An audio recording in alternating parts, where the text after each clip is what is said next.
आदाब दोस्तों, रोज़गार से कामयाबी तक के इस ख़ास एपिसोड में मैं अस्मिता मलिक आपका खैर मकदम करती हूँ। नाजरीन, जैसा कि आप जानते हैं, इस प्रोग्राम के ज़रिए हम आपके मुस्तकबिल को बेहतर बनाने की कोशिश करते हैं। इस कोशिश के तहत हम आपको न सिर्फ अलग अलग तालीमी मैदानात से हमवार कराते हैं, बल्कि एक कामयाब शख्सियत से भी रूबरू कराते हैं ताकि आप भी उनके नक्शे कदम पर चलकर कामयाबी हासिल कर सकें। और आज हम जिस करियर फील्ड की बात कर रहे हैं वो है still photography and visual communication. तो ये फील्ड क्या है, इसमें आप किस तरह से करियर बनाना चाहते हैं, आपको कौन सा करियर चुनना चाहिए, आप में काबिलियत क्या होनी चाहिए, कौन सी स्किल्स आप में होनी चाहिए, इन तमाम सवालों के जवाब आज के इस एपिसोड में आपको मिलेंगे। तो स्टिल फोटोग्राफी और विजुअल कम्युनिकेशन से जुड़ी तमाम जानकारियां हम आपको देंगे, लेकिन उससे पहले आइए समझ लेते हैं इस फील्ड को, ये फील्ड आखिर है क्या।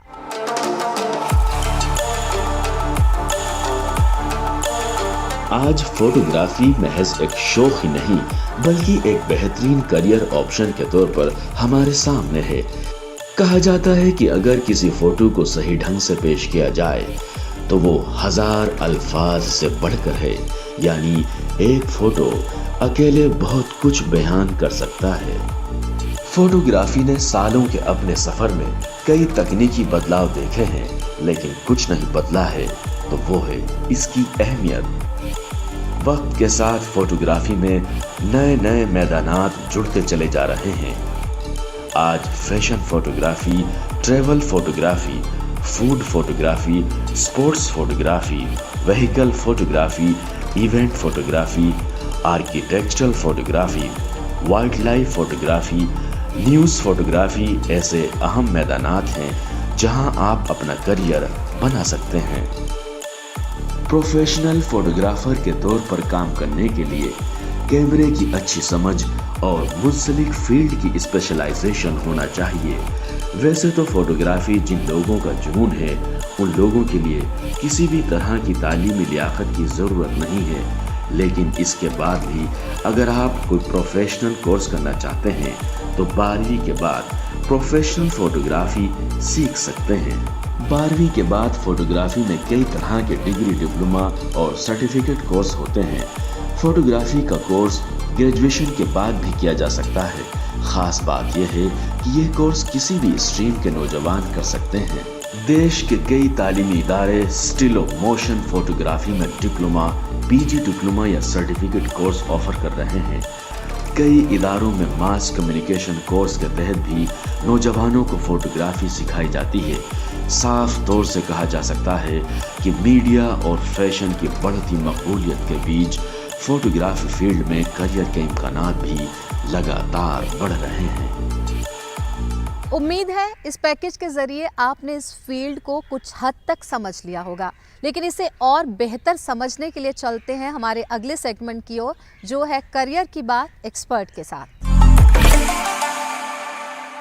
अब हमारे सेगमेंट करियर की बात एक्सपर्ट के साथ के तहत इस सब्जेक्ट पर मज़ीद बात करने के लिए मेरे साथ हैं जामिया मिलिया इस्लामिया के मास कम्युनिकेशन रिसर्च सेंटर के प्रोफेसर फ़रहत बसीर ख़ान जी। बसीर साहब, खैर मकदम है आपका हमारे इस प्रोग्राम में। शुक्रिया बहुत बहुत। सबसे पहला सवाल मेरा आपसे यही होगा कि एक स्टूडेंट जो इस फील्ड में अपना कैरियर बनाना चाहता है, वो इसको समझना चाहे तो आप उसे क्या बताना चाहेंगे? ये जो है वो एक आर्ट और क्राफ्ट और साइंस सब कुछ है, तो आपको न सिर्फ एक आर्टिस्टिक बेंड ऑफ माइंड होना चाहिए, इसके साथ साथ आप टेक्नोलॉजी से भी आपको उनसियत होना ज़रूरी है। एक अच्छा फ़ोटोग्राफ़र बनने के लिए आपको एक अपना वर्ल्ड व्यू होना चाहिए, आपको चीज़ें देखना है, आप दूसरे के बिहाफ पे चीज़ें देख रहे हैं और बता रहे हैं, तो आपकी नज़र उन चीज़ों को देखे जो आम आदमी मिस करता है, नहीं देखता।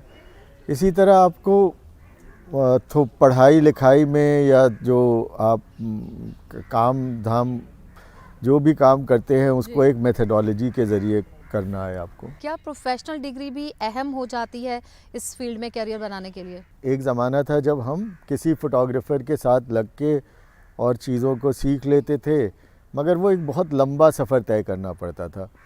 आज हम सारे मैं ख़ुद भी एक फ़ोटोग्राफ़र रह चुका हूँ और उसके बाद मैं पढ़ाने में आया, तो जो अपना तजर्बे का सारा निचोड़ है वो हम लोग एक स्ट्रैटेजिक तरह से एक लाहे अमल तय करके उसको आसानी से और कम वक्फे में सिखा पाते हैं। आपने बहुत बेहतर कहा कि स्किल्स होनी चाहिए, लेकिन जब आप एक प्रोफेशनल डिग्री ले लेते हैं तो आप और बेहतर हो जाते हैं और इस फील्ड में बेहतर कर पाते हैं। फोटोग्राफी को कुछ और आगे बढ़ाने के लिए उन चीज़ों के लिए हमें डिग्री और एक स्ट्रक्चर जो टीचिंग लर्निंग फॉर्मेट है उसको हासिल करना बहुत ज़्यादा ज़रूरी है। और इसी के साथ लेकिन जब भी कोई स्टूडेंट किसी कोर्स को चूज़ करता है तो वो एक जॉब के नज़रिए से उसको देखता है, तो इस फील्ड में कोर्स करने के बाद किस तरह की जॉब की अपॉर्चुनिटीज़ रहती हैं? नए जगहें निकल रही हैं जहाँ पे हम साइंटिफिक फ़ोटोग्राफी में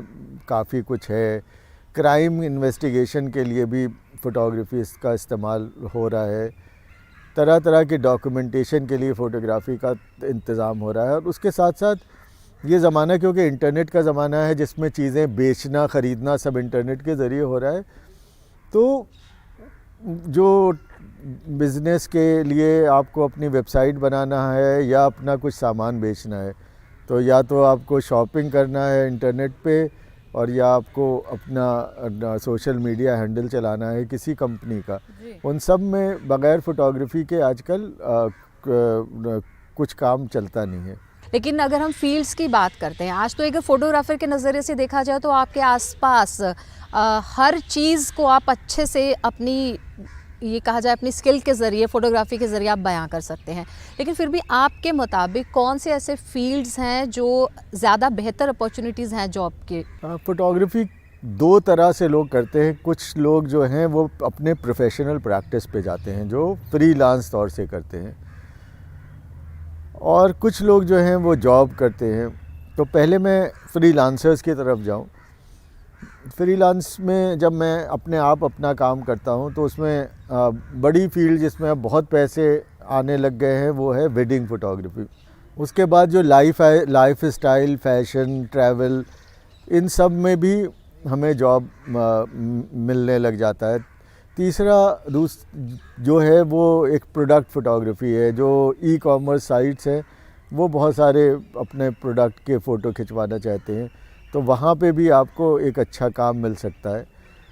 जहाँ तक नौकरी का सवाल है, वहाँ नौकरी में सारे जो इम्पॉर्टेंट नौकरियाँ हैं वो फ़ोटो जर्नलिस्ट की नौकरी जा सकता है आदमी। उसके अलावा जो नौकरियां हैं वो साइंटिफिक फ़ोटोग्राफी है, आर्काइवल फ़ोटोग्राफी है, उन जगहों पे भी काफ़ी अपॉर्चुनिटी और नौकरी, यानी बेहतर और काफ़ी अपॉर्चुनिटीज़ हैं जी, बहुत हिसाब बेहतर से। और अगर हम जामिया मिलिया इस्लामिया के मास कम्युनिकेशन रिसर्च सेंटर की बात करते हैं तो कौन कौन से कोर्सेज़ यहाँ पे कराए जा सकते हैं और वहाँ पे किस तरह से एंट्री ली जा सकती है, इनके बारे में जानना चाहेंगे आपसे। फोटोग्राफी से मुतल्लिक़ एक स्पेशलाइज्ड डिप्लोमा है जिसका नाम PG diploma in still photography and audio visual production है।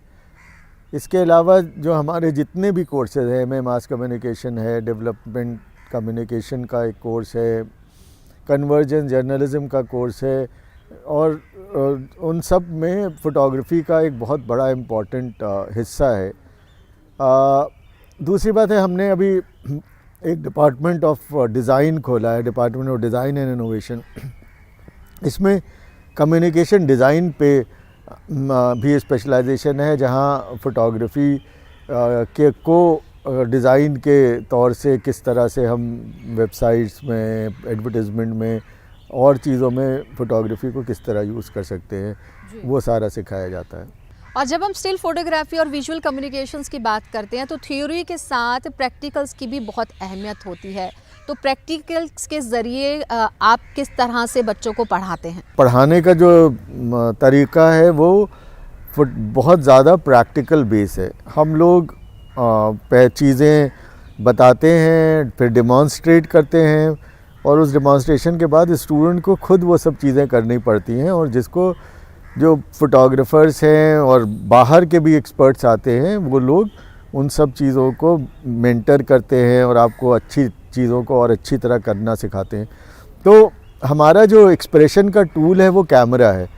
तो जैसे ब्रश या पेन होता है लिखने वाले का या आर्टिस्ट का, इसी तरह हमारा कैमरा और उसके साथ उसके जो प्रोसेसिंग और पोस्ट प्रोडक्शन के जो तरीके हैं वो सब हमारा ब्रशेज़ हैं, एक्सप्रेशन का तरीका है। तो बग़ैर उसको जाने हुए हम बहुत कुछ सीख नहीं सकते। तो इस कोर्स में का जो कॉन्सेप्ट है वो ये है कि सबसे पहले हम आपको देखना सिखाते हैं। आपका दिमाग इमेजिनेटिव बनाते हैं, जो आप चीज़ें इमेजिन कर पाएँ और आप अच्छे ढंग से चीज़ों को सोच पाएँ। और उसके बाद आपके हाथ में कुछ हुनर देते हैं और हाथ और दिमाग का जो कनेक्शन है उसको बहुत तेज़ करते हैं कि आप जो सोचें उसको फ़ौरन आप उसको कैमरे में कैद कर पाएँ, और यही सबसे बड़ा स्किल है।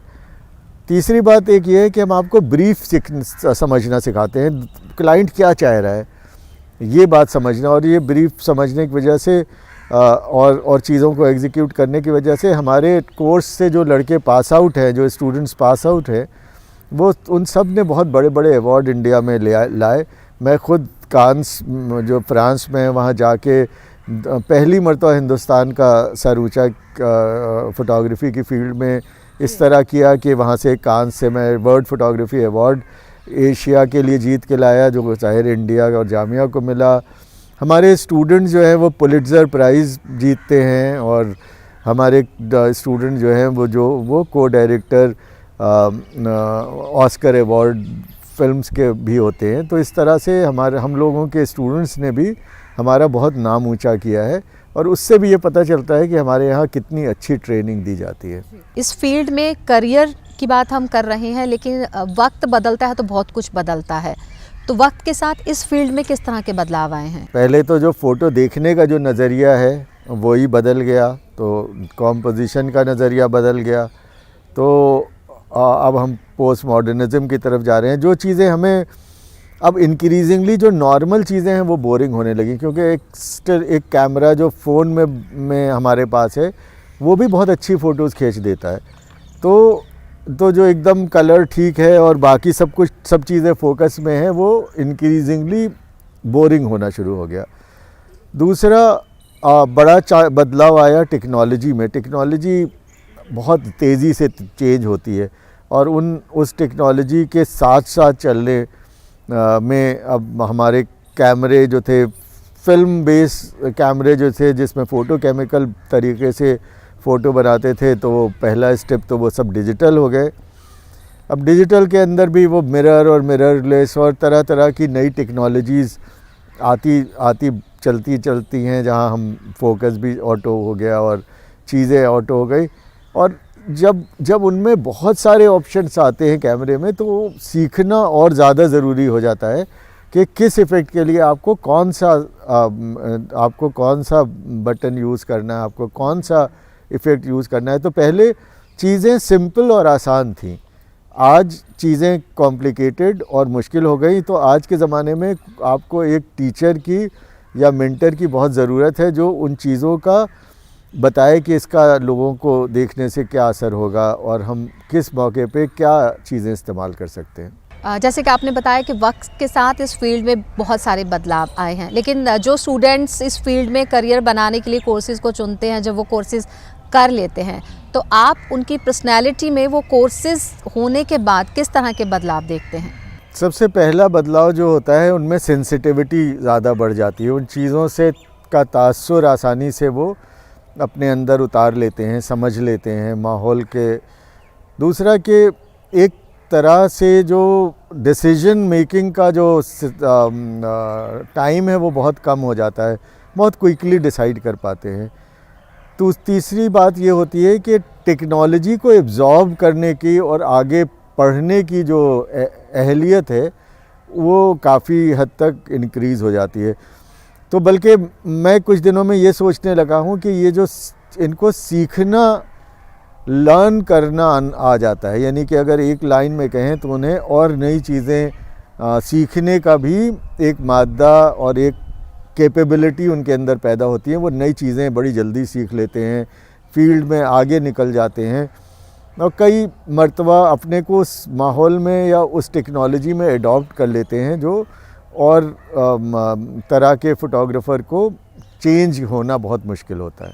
और आखिरी सवाल आपसे कि इस फील्ड में जो अपना करियर बनाना चाहते हैं स्टूडेंट्स, आप उनको क्या मैसेज देना चाहेंगे? सिंपल मैसेज है, एक तो आपको ऑनेस्ट रहना है अपने प्रोफेशन से, दूसरा ये है कि आप हमेशा सच का साथ देंगे। जब हम कैमरा उठाते हैं तो हमारे ऊपर एक ज़िम्मेदारी ये होती है कि हम अपने पर्सनल जो जिस तरह का हमें सिखाया या समझाया है उससे बियॉन्ड हम एक सच का साथ दें और एक सच्चाई की तरफ काम दें। दूसरा ये है कि प्रोफेशनली हमें हमेशा अपने को अपग्रेड रहना चाहिए। ये टेक्नोलॉजी में के मेडिएटेड आर्ट है, तो इसमें आर्ट में भी जो चेंजेस आ रहे हैं बहुत मरतबा लोग वो निगलेक्ट कर देते हैं। तो आर्ट में भी जो चेंजेस आ रहे हैं उसको एप्रिसिएशन में जो चेंजेस आ रहे हैं उनकी तरफ भी देखना चाहिए और टेक्नोलॉजी जो है उसके साथ साथ चलना चाहिए। खूब पढ़ना चाहिए, खूब देखना चाहिए और आजकल का ज़माना इतना आसान है कि सब तरह की चीज़ें आपको घर बैठे मिल जाती हैं। तो आपको ज़रूरी है कि अपने इस प्रोफेशन में आप हमेशा आगे रहें और उन जो नई टेक्नोलॉजी, नए कैमरे, नए टेक्निक आती हैं उन सब का इस्तेमाल करके हमेशा फील्ड में आगे रहें। तो स्टिल फोटोग्राफी और विजुअल कम्युनिकेशन में आप किस तरह से अपना करियर बना सकते हैं? आप में जुनून होना चाहिए, क्या काबिलियत आपकी होनी चाहिए, सब कुछ आपको बसीर साहब ने बताया है। बहुत बहुत शुक्रिया बसीर साहब आपका तमाम जानकारी के लिए। स्टिल फोटोग्राफी और विजुअल कम्युनिकेशन के इस फील्ड को समझने के बाद आइए आपको और अहम जानकारी देते हैं। आपको बताते हैं कि इस हफ्ते कहां जॉब अपॉर्चुनिटीज़ आपके लिए हैं और कहां पर आप एडमिशन्स ले सकते हैं।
ये तो हुई आपके मुस्तकबिल की बात। अब हमारे सेगमेंट कामयाब हिंदुस्तान के तहत आइए आपको रूबरू कराते हैं एक कामयाब शख्सियत से।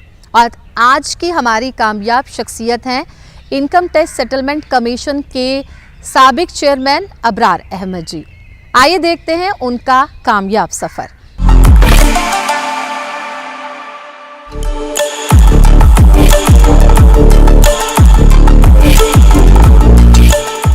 कामयाब हिंदुस्तान के तहत आज की कामयाब शख्सियत है इनकम टैक्स सेटलमेंट कमीशन के साबिक चेयरमैन अबरार अहमद साहब।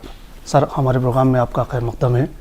आपसे पहला सवाल यही है कि अलीगढ़ मुस्लिम यूनिवर्सिटी से आला तालीम और फिर 1980 में IRS ऑफिसर बनना, किस सोच के साथ आपने इस मैदान को चुना? उस वक्त तो ना कोई IPS जानता है ना IRS, बस ये होता है कि कोई नौकरी करने आई है। हकीकत जो है और तो ये हुआ कि सबसे अच्छी नौकरी कौन है, तो ये भाई UPSC में क्लास 1 सर्विस होती है।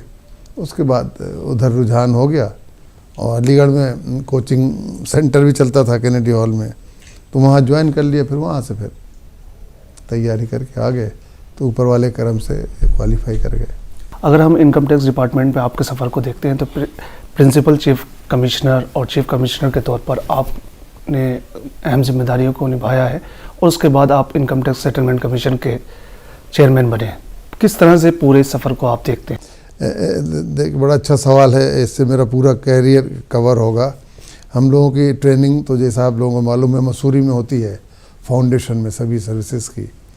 उसके बाद में लखनऊ रहा बड़े शॉर्ट वक्त के लिए। उसके बाद कानपुर में मैं रहा काफ़ी 6-7 साल। वहाँ मैं इन्वेस्टिगेशन में रहा। हमने बहुत ही कामयाब सर्चेज़ की, इतनी अच्छी सर्चेज़ की बांदा वगैरह में कि उससे पहले इतनी सर्चेज़ नहीं थी। उसके बाद डिप्टी कमिश्नर होकर के हम दिल्ली आ गए और फिर यहाँ डेपुटेशन में भी चले गए, डायरेक्टर नारकोटिक्स कंट्रोल ब्यूरो में।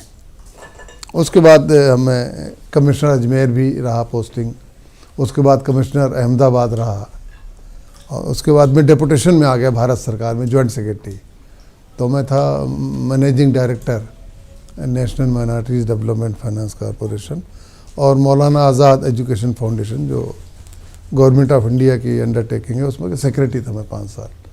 तो जो मिनिस्ट्री ऑफ माइनॉरिटी अफेयर्स में आता है, तो वो बड़ा सेटिस्फाइंग काम था। उसके बाद मैं चीफ कमिश्नर जैसा प्रमोट हो गया, तो फिर मैं बॉम्बे चला गया चीफ कमिश्नर। सर, अगर हम इस पूरे सफ़र को देखते हैं तो छत्तीसगढ़ और मध्य प्रदेश में जब आप चीफ कमिश्नर थे तो आपने वहाँ रिकॉर्ड रेवेन्यू हासिल किया। किस तरह से ये मुमकिन हो पाया और क्या नई पहल आपने की? एक तो वहाँ पे रेवेन्यू ज़्यादा नहीं था। मैं सिर्फ जो मीटिंग करता था, तो जो टैक्स पेयर हैं, जो जिन्हें हम लोग एसएससी कहते हैं, मेरी उनसे सिर्फ यही दरख्वास्त होती थी। और मैं 24 घंटा, अगर आपकी कोई प्रॉब्लम है, हम 24 घंटा प्रिंसिपल चीफ कमिश्नर अवेलेबल है। लेकिन अगर आप ड्यू टैक्सेस नहीं देंगे तो फिर हम आपके दरवाजे में 6 बजे 7 बजे कुंडी खटखटा देंगे और उसमें फिर कोई छूट नहीं देंगे। अदरवाइज़ आपकी कोई कंप्लेंट है, आपको कोई सलाह मशवरा लेना है, तो हम ओपन थे, मीटिंग करते थे। लेकिन उनसे रिक्वेस्ट थी, जो ड्यू है आपका ड्यू टैक्स आपको देना चाहिए, क्योंकि जो ड्यू टैक्सेस हैं वो डिफेंस पर्पज़ में इस्तेमाल होते हैं, सड़क बनने में होते हैं, अस्पताल बनने में होते हैं। सरकार बगैर रेवेन्यू के चल नहीं सकती है। तो ये उनको अपील करती थी। और मैं दूसरा पॉइंट करता था कि अगर आप टैक्सेस नहीं देंगे, जो पुलिस फोर्स भी है, तो आप सुकून से बिजनेस नहीं कर सकते हैं। तो लोगों को हुआ और ऊपर वाले की दया से, आप लोगों की दुआ से रेवेन्यू मेरे ख्याल में दुगना तिगना हो गया, जितना ऐसा कभी नहीं था। सर, हम अगर माइनॉरिटीज़ खासकर मुसलमानों की फलाह की बात करें तो जो सरकारी एजेंसीज़ हैं जो इस ज़िम्न में काम करती हैं, वहाँ पर आपने अहम जिम्मेदारी को निभाया। क्या नई पहल आपने उनकी फलाह के लिए की और क्या चीज़ जो आपको ज़रूरी लगती है कि हाँ ये उनकी फलाह के ज़िम्न में होनी चाहिए? देखिए, बड़ा अच्छा सवाल है। मैं जब कमिश्नर अहमदाबाद था, उसके बाद मेरा डेपुटेशन में हो गया भारत सरकार में जॉइंट सेक्रेटरी, और मुझे 2 चार्जेस दिए गए। एक तो managing director national minorities development finance corporation और दूसरा मैं सेक्रेटरी मौलाना आज़ाद एजुकेशन फाउंडेशन में था। तो national minorities development finance corporation बहुत ही लो रेट पे इंटरेस्ट देता है, तो वो बड़ा सेटिस्फाइंग काम था, क्योंकि सेल्फ हेल्प ग्रुप को लोन जाता था। तो केरल और वेस्ट बंगाल इसमें बहुत उन्होंने काम किया। तो ये लगता था कि आप जो पैसा दे रहे हैं उससे एक आदमी या एक औरत अपने पैरों में खड़ी हो जाती है। तो ये बड़ा सेटिस्फाइंग काम था, क्योंकि हम लोग इनकम जनरेटिंग एसेट के लिए लोन देते थे, उसमें स्टेट गवर्नमेंट की भी भागीदारी रहती थी। और मौलाना आज़ाद एजुकेशन फाउंडेशन में तो बच्चियों को हाई स्कूल और जो इंटर पास करते थे उनको हम देते थे स्कॉलरशिप। तो उससे बहुत ही अच्छे रिजल्ट, बहुत अच्छे फीडबैक मिले। सर, कहा जाता है कि कहीं ना कहीं किसी कामयाब शख्सियत के पीछे किसी ना किसी का हाथ होता है। आप अपनी कामयाबी का सेहरा किसके सर बांधना चाहेंगे? देखिए, टू बी वेरी फ्रैंक, मैं अपने वालिदैन को क्रेडिट जाता है नंबर 1, क्योंकि वो गांव में रहते थे, खेती करते थे, तो उनकी दुआओं का, उनकी मेहनत मशक्क़त से खेत में काम करते थे। और मेरी मिसेस बेगम का जो है उनका कोऑपरेशन रहा, क्योंकि अर्ली शादी हो गई तो उनका भी कोऑपरेशन रहा कि अगर मैं पढ़ रहा हूँ तो कोई डिस्टर्बेंस नहीं। जब तक ज़हनी सुकून न हो तो आदमी कुछ कर नहीं सकता है। लेकिन सबसे पहले क्रेडिट तो वालिदैन का और बुजुर्गान दीन का, उनको हक जाता है। उसके बाद बेगम साहिबा का है। अगर उनका कोऑपरेशन हो तो, अगर आदमी को मेंटल पीस नहीं तो आदमी करेगा क्या? सर, हम इस पूरे सफ़र को देखते हैं तो आप जब सबकदोश हो चुके हैं तो आजकल आप इंडिया इस्लामिक कल्चरल सेंटर में अहम जिम्मेदारी को निभा रहे हैं। क्या चीज़ आपको लगती है कि हाँ मेरे टेन्योर में ये चीज़ इस संस्था के लिए होनी चाहिए? देखिए, इंडिया इस्लामिक कल्चर सेंटर से मैं पहले दिन से जुड़ा हुआ हूँ जैसे आरिफ चौधरी साहब मरहूम वो थे, मूसा रज़ा साहब थे, फिर सिराज कुरैशी साहब की टीम में मैं आ गया। तो जिस दिन से भी वो अलॉटमेंट हुआ तो मैं जुड़ा हुआ हूँ।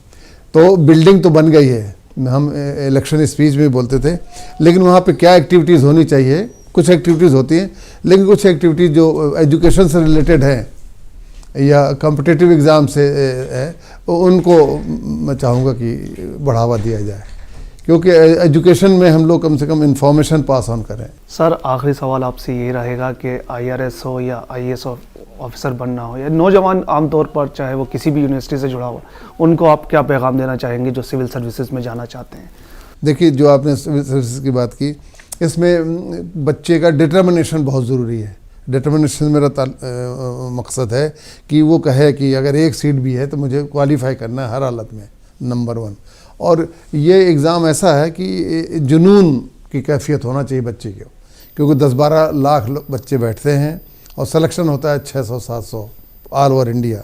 तो एक तो डिटर्मिनेशन हो, डेडिकेशन हो, और सबसे जो इम्पोर्टेंट है वो हार्ड वर्क।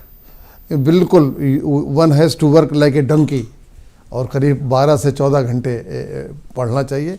और ये एग्ज़ाम अंडरस्टैंडिंग का एग्ज़ाम है और ये एलिमिनेशन है। ये नहीं कि आप MA या BA कर रहे हैं तो क्वालिफाई करें, यहाँ तो आपको बेस्ट परफॉर्मेंस देना है, तब आपका सिलेक्शन होगा। सर वाकई में one has to be like donkey, आपने बहुत अच्छी और बहुत काम की बात बताई। आपका बहुत बहुत शुक्रिया सर वक्त निकालने के लिए। Thank you so much for sparing time and taking my interview. Thank you so much. उम्मीद करते हैं आपको आज का सफ़र खूब पसंद आया होगा, बेहतर जानकारियां आपको मिली होंगी। आज बस इतना ही, अगली बार फिर मुलाकात होगी, किसी और करियर ऑप्शन के बारे में आपको बताएंगे, किसी और फील्ड के बारे में बताएंगे। तब तक के लिए खुदा हाफिज़।